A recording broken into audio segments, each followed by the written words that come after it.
আসসালামু আলাইকুম, কেমন আছেন সবাই? আশা করি ভালো আছেন। এই দেখেন, এটা আমার পাখির ঘর। এখানে প্রথমত 30টি পাখি ছিল, আলহামদুলিল্লাহ এখন এখানে 60টি প্লাস পাখি আছে এবং প্রতিটা পাখির ঘরে কিন্তু ডিম আছে অলরেডি। আমি আপনাদের দেখাইতেছি, এই যে একটা ঘর আমি নিচে আনলাম, আমি আপনাদের দেখাইতেছি ভিতরে কি রকম ডিম আছে। মাশাআল্লাহ, পাখিগুলাতে কিন্তু অনেক লাভ দিতেছে। আর দেখেন আপনারা, অলরেডি ভিতরে একটা পাখিও আছে, মা পাখিটা ভিতরে আছে, দেখেন বেরিয়ে চলে গেছে।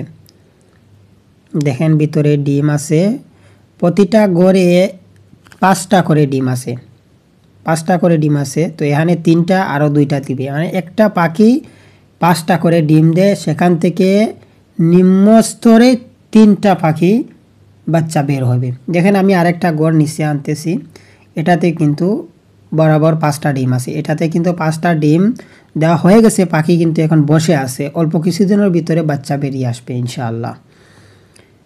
দেখেন এখানে কিন্তু 5টা ডিম অলরেডি আছে, এখানে আর ডিম দেবে না, পাখি এখন বসে আছে। 1 সপ্তাহ বা 10 দিনের ভিতরে ইনশাআল্লাহ পাখির বাচ্চা বেরিয়ে আসবে। এই দানাগুলো পাখিকে খাওয়ানো হয়। দেখেন এই দানাগুলো অনেক দাম, যেমন দাম তেমনই কাজ।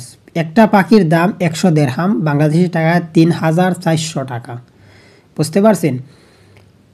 তো যেমন ব্যয় করবেন ঠিক তেমনই লাভ হবে। দেখেন কতগুলো ঘর আছে এখানে, প্রায় 15টির উপরে ঘর আছে।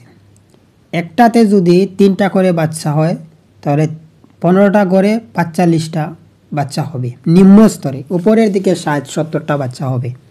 দেখেন এই আর একটা ঘর আমি নিচে আনতেছি, আপনাদের দেখাই। এটাতেই দেখেন আলহামদুলিল্লাহ ডিম আছে।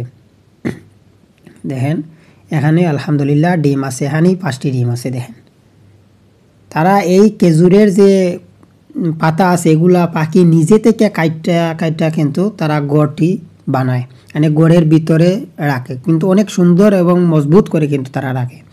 দেখেন মাশাআল্লাহ, পাখিগুলো কালারেও সুন্দর, দেখতেও সুন্দর, পাখিগুলোর আওয়াজগুলো অত্যন্ত সুন্দর এবং অনেক শান্তশিষ্ট। আমি ভিতরে যখন ঢুকি দরজাটা আমি খুলে রাখি, তারপরে কিন্তু পাখি বাইরে যায় না।